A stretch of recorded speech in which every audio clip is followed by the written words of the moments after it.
Hi guys, good evening. After battling so much with the internet, finally we're online. Can you believe that I've been trying to do this since 6:30?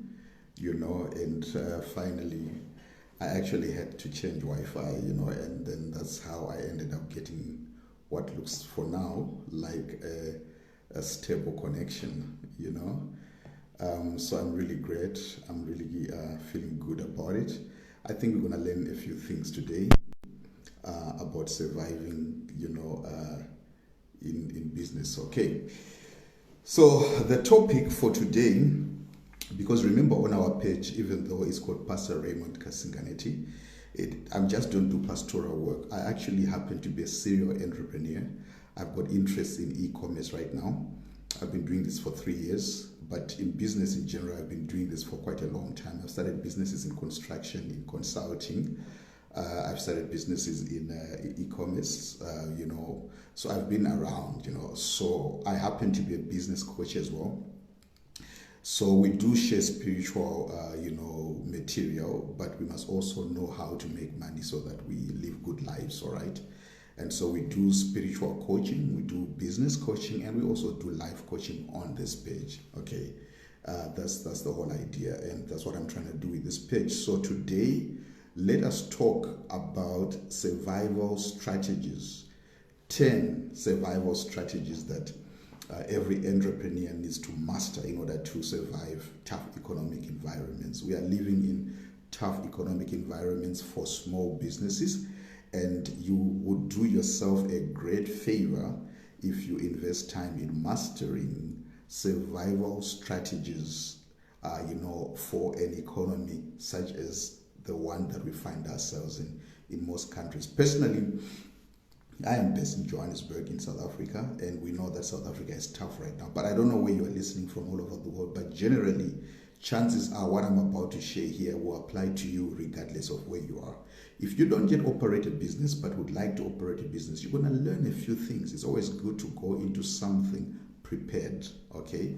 Rather be over-prepared than under-prepared, but you must always start. All right, so let's get into it. So survival strategies, 10 survival strategies that if you are an entrepreneur, you need to master in order to give your business a fighting chance in tough economic environments. Okay, the first thing that we want to do is let's just analyze the opportunities that we have before us. What is the size, what is the magnitude of the opportunity that presents itself before us? So if you're in Africa, Africa is the place to be right now because of the magnitude of the opportunity. So I'm going to give you a few figures, a bit of statistics, so that you understand the size of the opportunity that we are dealing with if you are an African business person or you're doing business on the African continent. Okay,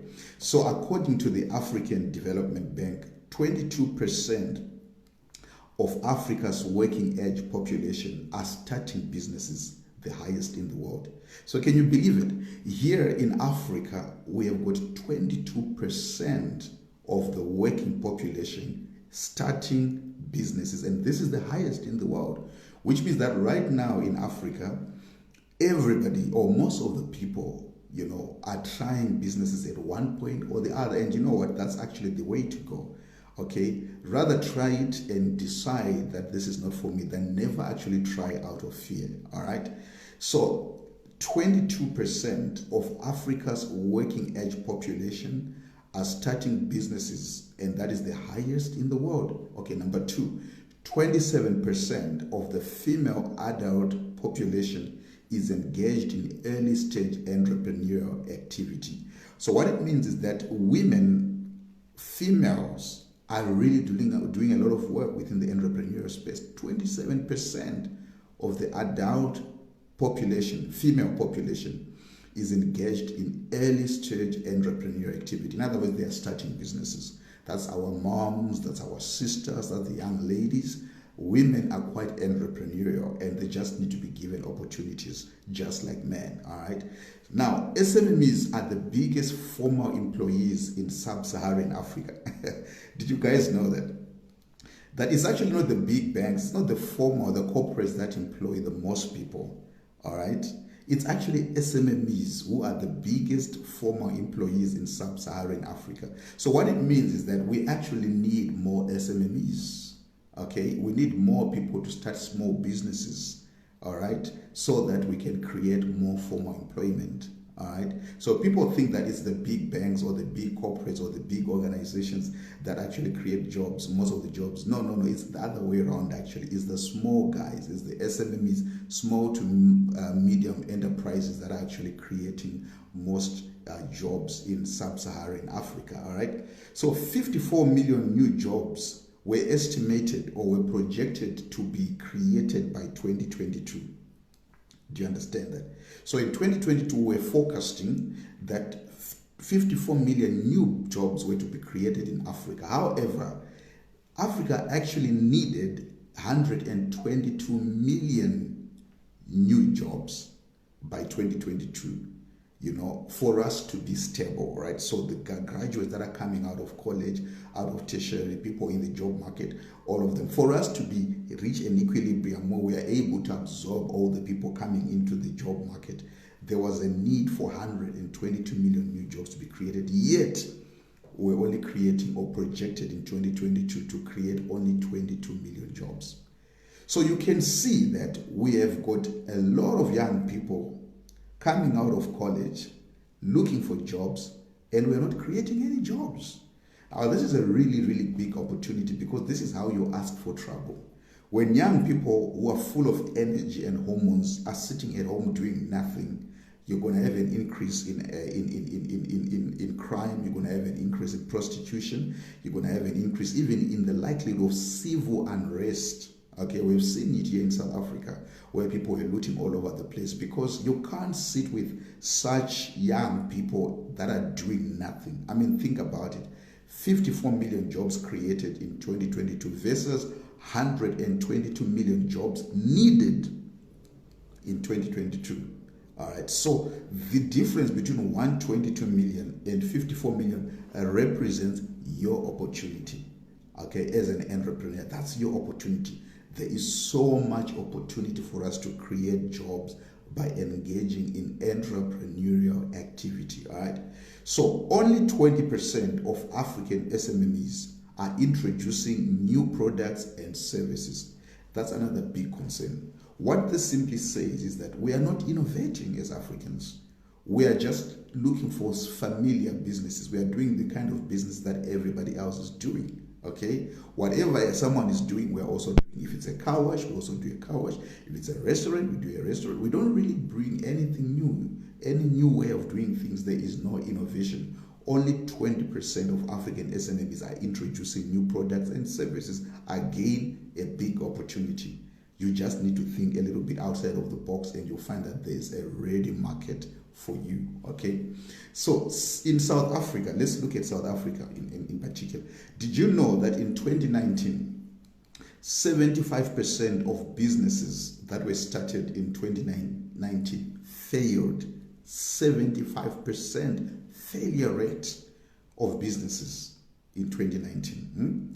The rate of business discontinuance for 2019 rose by just over 10%, which means that even those who were operating in business prior to 2019, 10% actually lost their businesses.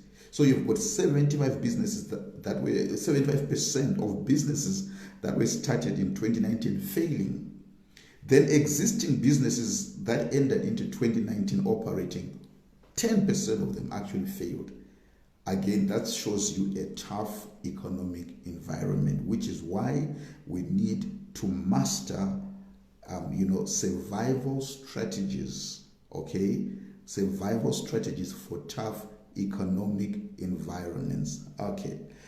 So as an entrepreneur now, you look at all these things and you ask yourself this question: how do I survive in such a tough, competitive, difficult economic environment. And this is what this podcast is all about. Okay, so let's look at 10 of them, all right?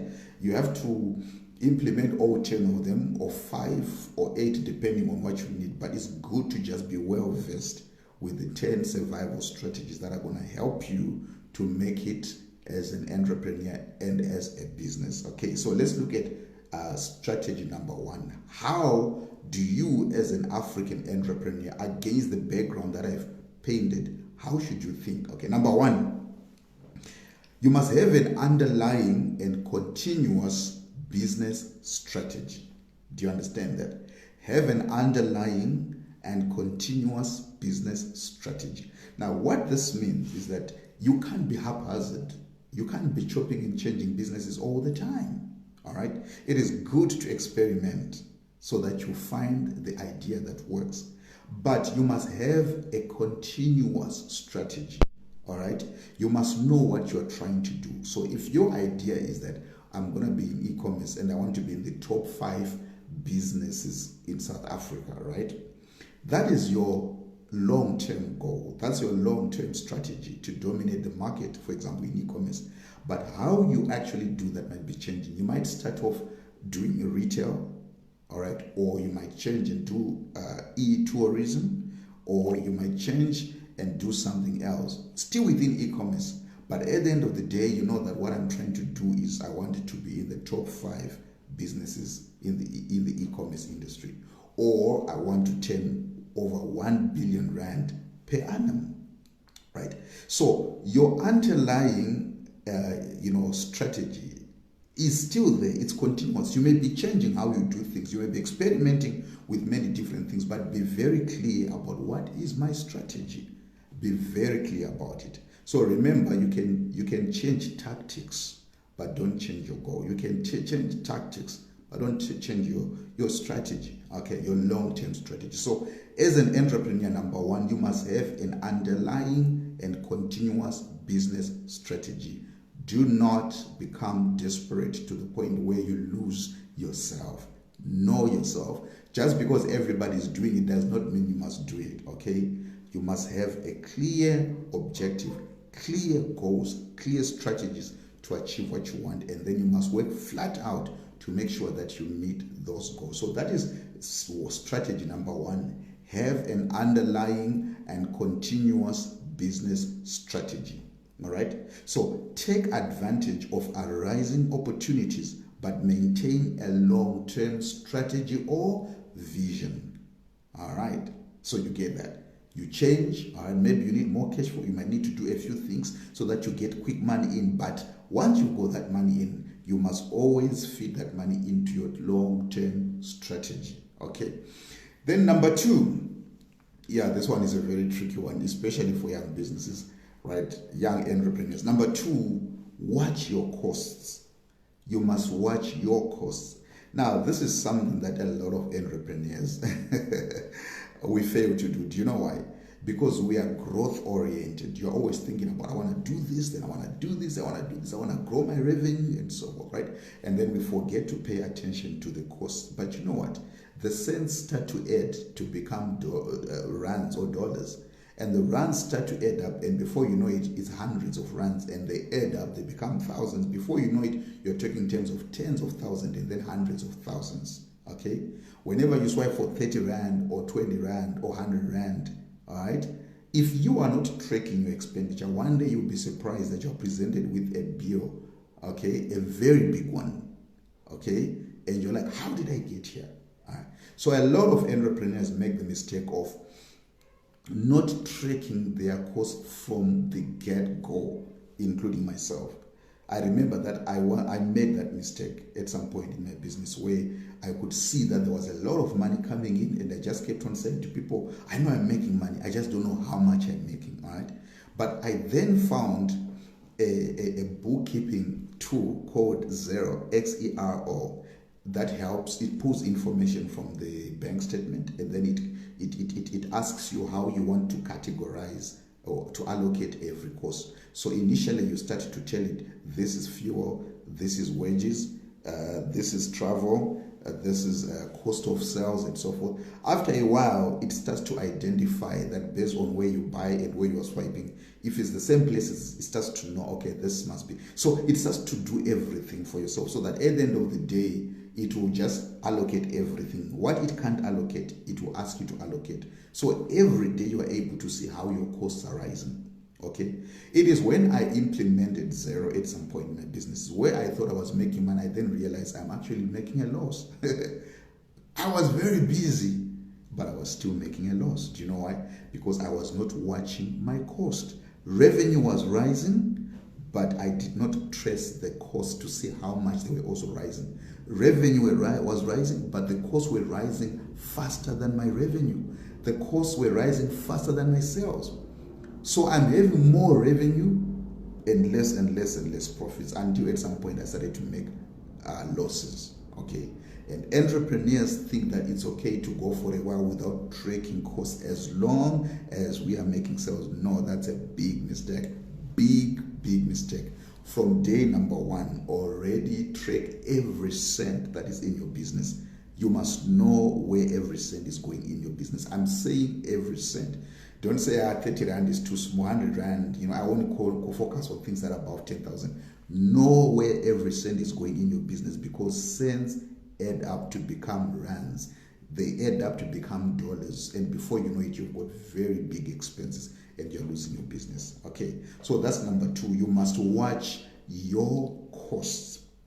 Spend money on things that are necessary towards the development of your business, particularly in increasing revenue. So remember, keep your costs down and try as much as possible to boost your revenue. More sales, less expenditure, less costs, okay? And entrepreneurs also fall for this. We try to enjoy our money too quickly. You think that because the business is starting to make a little profit, I must start already walking into my dream life and start to enjoy the finer things in life. No ways. Put money away so that when there's a rainy day in the business, you have got reserves, okay? Have at least 6 months worth of reserves in your business, so that if sales go down, you can keep operating or working on your business to go back, all right, to profitability, okay? And the only way to do that is keep your costs down, put money away, all right? So it is very important to watch your costs, okay? 2. Number 3, sweat your assets. Sweat your assets. What do we mean by sweat your assets? When you are sweating, is because you are working very hard. If you are running or working in the field or doing something that causes you to sweat, it's because you are exerting a lot of energy so that you can get a return, all right? You're trying to get a return. That's why you exert yourself, okay? There's a return that causes you to sweat when you pursue it. So it's the same thing with your assets. Sweat your assets. In other words, get the maximum value out of your assets, okay? Don't be an unprofitable investor. If you put a rand, demand 2 rands to come out of that project. If you put 1 rand, okay, into your employees, you must demand that they bring back 5 rands for every rand that you put in there. Okay, that's called sweating your assets. So sometimes you can be relaxed. Sometimes as entrepreneurs, we like to be liked, we like to be nice, to be vibey. You want people to like you, and productivity starts to go down. You are an investor. Every cent you put into your car, a bucket that you buy, laptops, computers, whatever, stock, employees, whatever it is that you are sponsoring or financing, you have to get a return out of it. Okay, so that is the reason why you must ask yourself, is it necessary for me to hire this team, or it makes me feel good to have 10 people when maybe you only need 3? Okay, so sweat your assets. Sweat your assets. Do you need that many cars? Does everyone in your company need a car that ends up wasting fuel? Or at the end of the day, some can share. All right, sweat your assets. Let every rand work very hard for you. It must sweat. Okay, your staff members must sweat. They must produce value. At the very least, if you hire someone and they cannot show, they cannot justify their employment, they are not making back to you the money that you're paying, at the very least, they must just cover their salaries and then also contribute towards profit. If they're not able to do that, you're not sweating your assets, you're wasting money. And then that comes to number 2, where we said you must watch your costs. Okay, so every rand that you invest in your business must bear more, must increase, must multiply for you. Okay, so sweat your assets. Don't waste money on things and activities that don't bring you cash, that don't bring you revenue or income. All right, number 4, innovate. Okay, in other words, don't just do things the same way that everybody else is doing it. If everybody is doing car wash, you're also doing car wash. If everybody is doing farming, you're doing farming. If everybody is buying and selling sweets, you're also buying and selling sweets. Try to be different. Just try to be unique. Okay, so the definition of innovation is not the same as invention. So invention is where you invent something or you create something that never used to be there. That's an invention, like the first person who invented the light bulb, Thomas Edison. Okay, but innovation is why we have all these ring lights that are like rainbows. They do different colors. That's all innovation. Okay, so you don't necessarily need to be an inventor. You just need to be a good innovator. You must be good at innovation. You don't need to start a different concept from scratch, even though that's great if you've got the mind for it. But most of us, we are not that gifted in terms of inventors. Inventors are very rare, but everybody can be innovative because you just take an existing idea, you put your spin on it, and then you sell it, and it's interesting to the market. Why? Because this is something people have not seen. Your innovation could be in the way you deliver the product. For example, where you deliver the product in 5 days, you say I can do it in 2 days because I have made some tweaks along the supply chain. That's innovation. Simple things like that. Same product, but you're just delivering to the customer's door faster. People will start to come to you for that. Make your product interesting, or the way you deliver your product interesting, or the way you market your product interesting. So just innovate. And innovation is the one thing that's lacking, especially in the African entrepreneur. We don't like to think. I'm sorry to say. I'm also black, so nobody can accuse me of racism, right? We like sandwich, sausage making businesses, but we need to learn to innovate. Okay, so number 4 is innovate. Now listen to me. There is an organization called the Global Entrepreneurship Monitor. It puts South Africa's innovation rate at only 22%. So there are many businesses in South Africa, but the innovation rate is only 22%, which means that the others 78% are doing the same thing. No wonder there's such a high failure rate of businesses, because everybody is competing against everybody in the very same thing. Very few people are trying to innovate in the way they do their things. Everybody is just like a sausage making machine. We're doing the same thing, and then we end up fighting because we're saying, no, you've come into my territory, go back from where you came from, and so forth. No. The idea is make the cake bigger. Don't fight for the same cake. Don't fight for the same customers. Innovate, outthink everybody, and you have a lot of customers all to yourself. So that is the problem we have in Africa. There is no innovation. And that is why a lot of people love to do tenderpreneurship. They go for tenders and so no innovation. Okay, now you need to use innovation to pivot, to change your business model. So find a business that you like, okay, and open in that industry or in that market or whatever, but find something that you can change and do differently. Innovate. All right. I'm into e-commerce. When I got into e-commerce, we studied our market and we realized that Takealot was taking 5 days to deliver products that are bought online to their customers. So we got into the market and we said we can deliver to you in 3 working days. And that worked. So we used to get people saying, I could have bought it on Takealot. Maybe it's even cheaper, but you guys say that you can get it to me in 3 days and I need it within that space. So we found a way to work with courier companies to make sure that we got our product to people within 3 working days or even earlier, and that gave us an advantage. Simple things like that can be the difference between the failure of your business and the success of your business. Okay, so number 4 is innovate. Let's go to number 5. Now, number 5 is participate in the 4th industrial revolution by studying global trends, all right, and position your business to take advantage of arising opportunities. We are living in very exciting times. I would say that the market is liberal now. Anyone can go into the playing field, all right? There used to be a time when you needed high costs, high capital to put into a business. You needed a building, you needed this and the like. So only the big companies were able to break into new markets, okay? But the 4th industrial revolution has made the cost of doing business really, really cheap. When I started my e-commerce business, I started it in my garage, okay?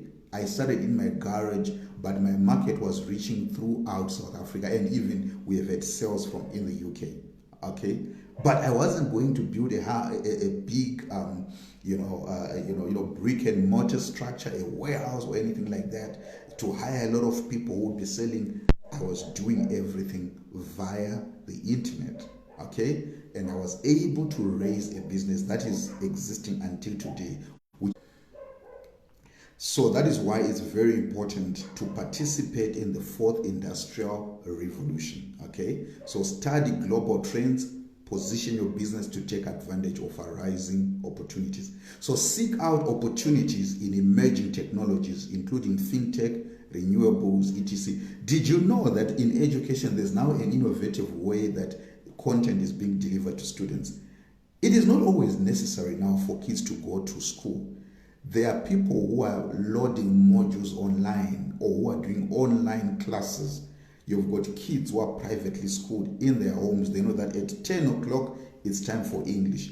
And you as an English teacher log in and you greet your class and they log in and you do an entire class online. Kids may be strewn throughout the world. They may be distributed all over the world, and you can still do a whole class and get paid in foreign currency while at it.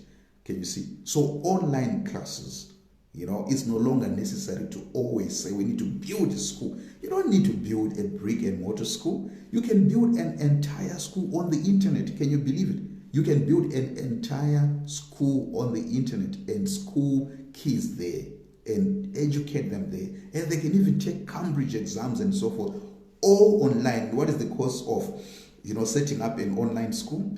It's just your laptop and your data. That's it. Whereas if you try to build a real school, that's going to cost you tens of millions of dollars or tens of millions of rands in the case of us who are in South Africa. Do you understand what I mean? So that is what I'm talking about when I say participate in the 4th industrial revolution. It has brought many opportunities that you can take advantage of. You can't fail to transition your business online and save costs and also open yourself to all the people who are spending their time online. Did you know that 75% of our free time in this generation is spent on phones? 75%. That's an entire market. So in South Africa, you've got 65 million people. And the penetration rate in terms of phones and internet, and all of those things is quite high.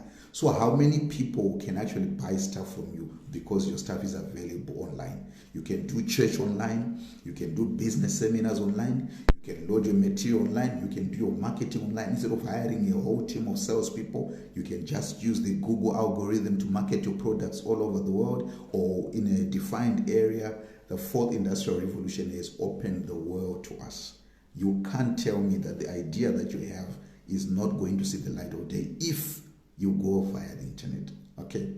Anyway, I can talk about this because I'm very passionate about this. My business is in fintech, so that's what I like. Okay. So seek out opportunities in emerging technologies, including fintech, renewables, solar. Everything is going towards renewable energy, wind, solar, even gas, all those. There are so many opportunities that you can innovate on. So remember, think outside of the box. What your dad used to do is not what you're supposed to do today. Think outside of the box. Number 6, define your unique selling point and incorporate it into your marketing message. Now, let me explain that. Define your unique selling point. Your unique selling point is what makes you different. So once you innovate and you are now different from everybody that you find in that field. You must now seek to define that unique selling point and make sure that you push it aggressively to potential customers. All right? Don't sit with a unique selling point that nobody knows, because people buy that. That's why it's called a unique selling point. What makes you unique? All right? In such a way that people want to buy from you. If you have a unique selling point, make sure that you market it. You put it in your messaging. So in my case, I was saying that we deliver nationwide, countrywide, right? South Africa is big. It's got 9 provinces, but we deliver our products within 3 working days. That's a unique selling point. And when you get to our website, you will see that that is one of the things that we highlight. We highlight quality, yes. We highlight affordability, yes. We highlight that we sell cutting edge products, but within 3 days, even if somebody else sells, but they get it to you in 5 days, we can get it to you within. So that becomes our unique selling point, 3 days. Okay. Now, number 7. Okay, so incorporate it into your marketing message. Communicate it very clearly to your customers. All right. Then number 7, export beyond your community and earn foreign currency. Listen, you don't have to do butchery and borrow store and a tuck shop in this day and age. It's a good place to start from, but always think beyond your community. You know what they say? Think globally and then act locally. All right. When you start your business, don't start a business that is going to be small and just restricted to a small community. All right. Think about how can I export what I'm doing beyond my immediate community, beyond my immediate city, beyond Joburg, beyond Gauteng, beyond South Africa. That's the kind of thinking that you need. Why? Because when things become tough in your community, you have got the whole of Joburg. When things get tough in Joburg, you've got the whole of Gauteng. When things get tough in the Gauteng province, you've got the whole of South Africa. And when the economy is difficult in South Africa, you've got the sub-Saharan region in Africa. Okay, so you must export beyond your community. Let us build businesses that scale beyond our familiar territory. Again, that requires you to apply your mind. Don't be a lazy entrepreneur. Be an entrepreneur who applies your mind beyond what you're used to. You must get comfortable with change. You must get comfortable with discomfort. You must always be pushing yourself, all right, if you're going to be a great entrepreneur, or even if you're going to survive tough economic environments. Okay, so earn foreign currency. I was just excited because I learned today that Amazon phoned us and said, we saw what you're doing on the in the e-commerce space. We would like you to sell on our platform, right? And Amazon enables you to sell globally. Wherever there's Amazon, you can sell. Do you see what I'm talking about? So not only are we going to be selling in South Africa our products, we're going to sell to America, we're going to sell to Italy, we're going to sell to Spain, we're going to sell wherever they are. Do you see what I mean? Export beyond your community and earn foreign currency, especially in these days where the rand is so weak. What can you do to do business in Botswana, to do business in Tanzania, to do business in Kenya? The thing is, you might think you're not good enough, and that is where the problem is. You need to shift your mindset. You are capable of far more. Someone estimated that in our lifetime, we normally use 10% of our brain. Everything you see around you, the house you live in, the car you drive, if you drive one, the kind of life you live, the quality of life, it is attributable to just 10%. Now imagine if you could just get to 40%, how much you would be able to achieve in your life. Geniuses are people that have found a way to break free or to break through the 10% barrier. Maybe they use 50, 60, 70%. Look at someone like Elon Musk. That is a person now who is fully utilizing the faculties that God gave him. He's not even a Christian, he's not born again, but the mind alone that he has, his ability to access the riches of his mind, the wisdom in his mind, the faculties of his mind has made him to be what he is today. People like Jeff Bezos, Bill Gates, and all of those people, they've just figured out how to break beyond the 10% limitation that you and I, everyday people, live by. So you can do business That is far bigger than what you're doing right now, but you just haven't challenged yourself enough. And in any case, you can also find partners and say, hey, let's put our heads together. Let's see how we can do this. And the two of you can multiply your output.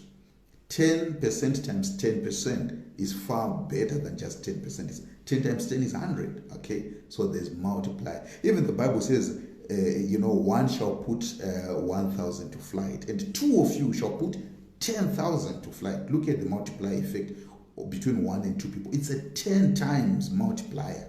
All right, so two brains are better than one. Okay, so I'm just saying, even if you don't see how you can do it yourself, there's always a way. You have to press, you have to challenge your mind, exert it. You have to press your mind. Okay, you have to challenge it. You have to put it under pressure to think. Otherwise, you'll be like everybody else.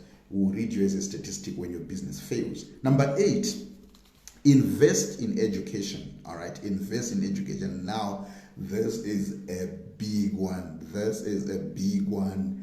As African entrepreneurs, we don't like to take time to develop ourselves. But remember, your business can't develop further than you are. You can effectively limit the business yourself.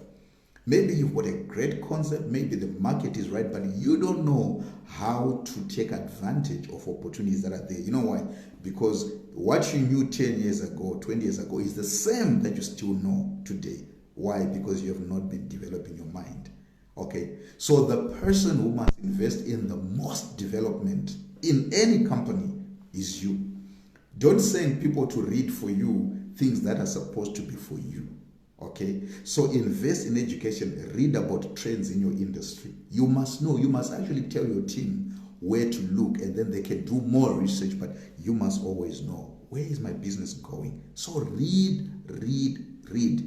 Readers are leaders. All right, readers are leaders. Okay, study financial analysis and use it to make strategic decisions. All right, understand your business. Take yourself out of your comfort zone and say, I really want to know how to do business. Oh no, maybe I'm not a finance person, but go to your accountant. Can you teach me to understand, to interpret these financial statements? What do they mean? What is revenue? What is cost of goods? What is gross profits? What are expenses? What is the bottom line? What about tax issues and so forth? What about these financial ratios? Have a good understanding and appreciation of what's happening in your business. Don't just say, I never studied this. All I know is how to make money. No, learn even aspects that are uncomfortable for you. Develop yourself. Read. In a month, you must read 2 or 3 books to do with business or leadership or opportunities in entrepreneurship. Personally, the last thing I do before I go to bed is I take my phone and I read. The first thing I do usually when I wake up, before I even go to the bathroom, I read something. It may not be a book, but I have to read something so that I know what's happening out there. All right. So if you're an entrepreneur and you're to survive in tough economic environments, give yourself an advantage by reading, gathering as much market intelligence as possible, and also working on yourself. Personal development books, executive books. Go for a course if need be.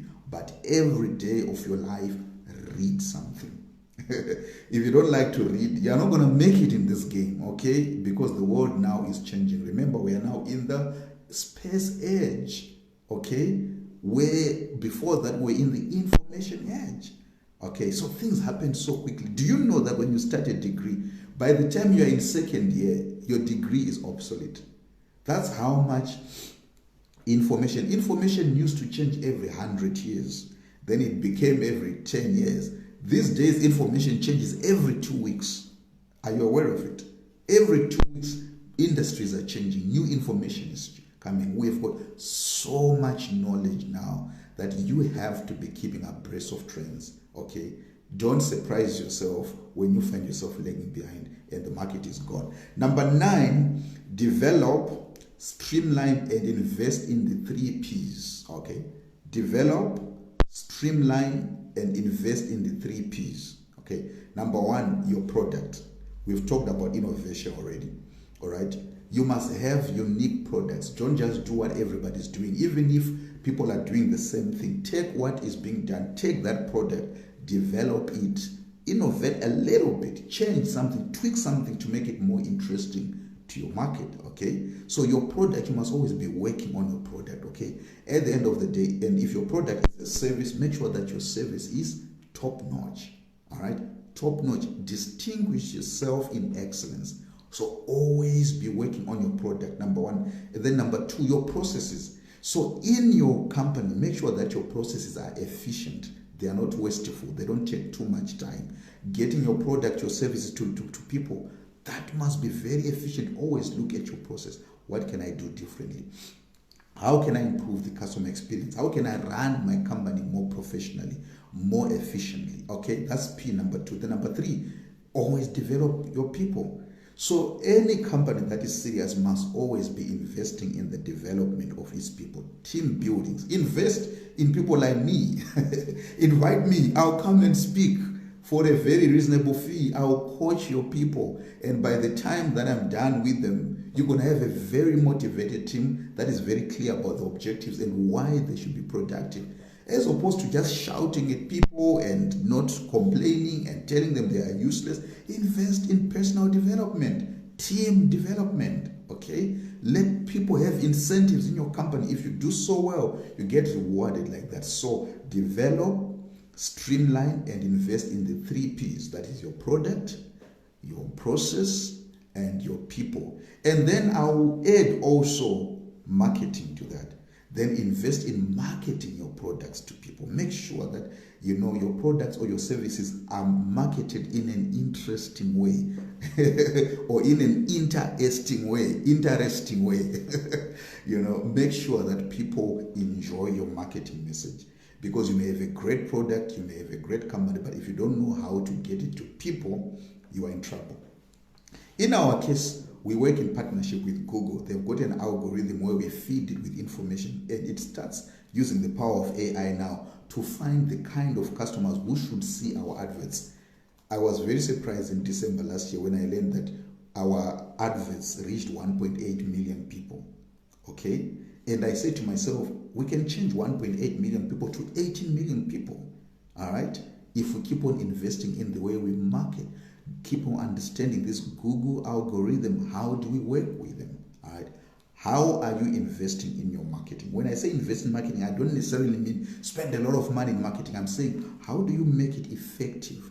How do you get your products or your services or information to your company, of your company before the right eyes? How many eyeballs can you get to see your products or services? All right. So invest, develop, streamline, and invest in the 3 Ps: product, process, people, and also marketing. Now remember, innovation is key in all these areas. Innovate in the right product, innovate in your product, innovate in the processes that you use in the company, innovate in the way you deal with your team, and you will retain the cream of the crop, and you also produce or empower them or get the best out of your team. And number 10, develop a long-term investment strategy. All right? Develop a long-term investment strategy. So one of the things that we make as one of the mistakes that we make as entrepreneurs is that we live for the now. You're just trying to buy school, to make a little bit of money so that you can pay school fees for your kids, and you can have groceries, and you can do this. So everything is cut and paste, chop and change, and so forth. We don't have a long-term investment strategy. So take a long-term view of your business and invest for rainy days. Plan for 10 years from now. Plan for 20 years from now. In my case, I'm already trying to rejig my business in such a way that it's going to look after me in retirement. Okay, and retirement is many years away. All right, but you already have to think like that. I was chatting with my friend who found out that she got pregnant recently, and she told me that she's already opened savings account for school. And I said to myself, this is long-term planning. You are not even, you haven't even given birth, already you've opened investment accounts that are going to take care of the school fees of your of your child. That's amazing. All right. So take a long-term view of your business and invest for rainy days. Like I said, try to have 6 months worth of savings, investments, put away. Don't spend all the profit you're getting. Put some away for rainy days, because rainy days do come. Okay. So if you do that, you are going to be in a very good place to weather any storms that come in any economy that you operate in. All right.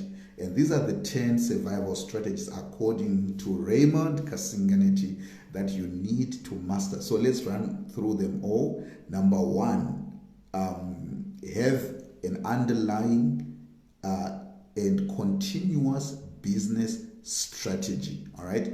Take advantage of arising opportunities, but maintain a long-term strategy and vision. That's number one. Number two, watch your costs. Number three, sweat your assets. Let them work very hard for you. Number four, innovate.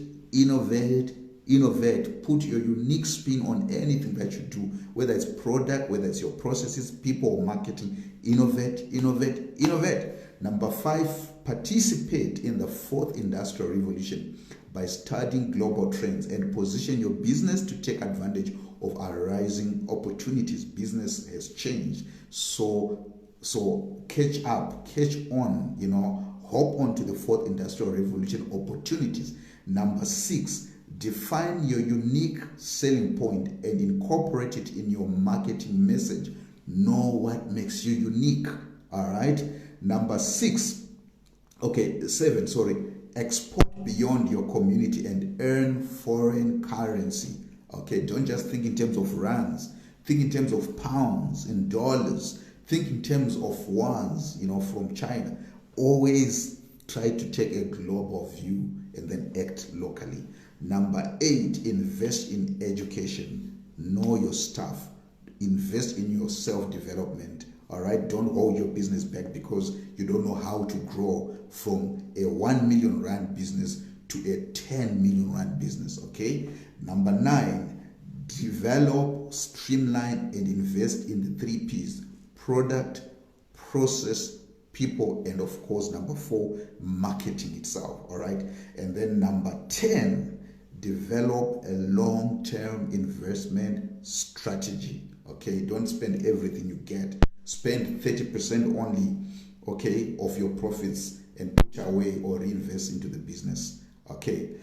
Right, guys. I think you got quite a bit of information here. I'm going to do another one for those of you who want to start business. I'm going to do another one next week called the ABCs of venture creation. I'm going to take you from step number 1 to say, okay, I heard what you're saying, but how do I start a business? We're going to deal with the ABCs of venture creation next week.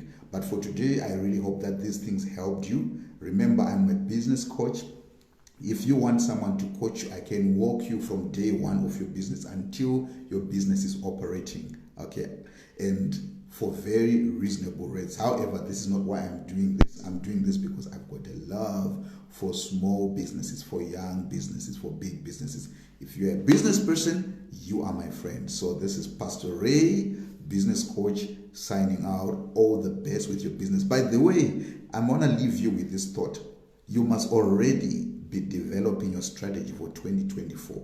If I were to ask you today and say, how much are you planning to turn over for 2024, by the time you're in December, this time or this time next year, how much should you have made? What is the growth you're planning for? You must give that to me without even thinking. If you don't even know what you're going to turn over next year, you are saying, we'll see. My friend, you haven't become serious yet. You're not serious yet. You need to plan 5-10 years ahead. Long-term investment strategy. But let me not go into another coaching session. I hope that you guys got, a lot of help from this, and please go and implement it in your businesses. If you've got any questions, leave them right there in the comment section. I will engage you in the comment section if need be. We can even start to do phone calls and so forth. Right? Have a very good evening.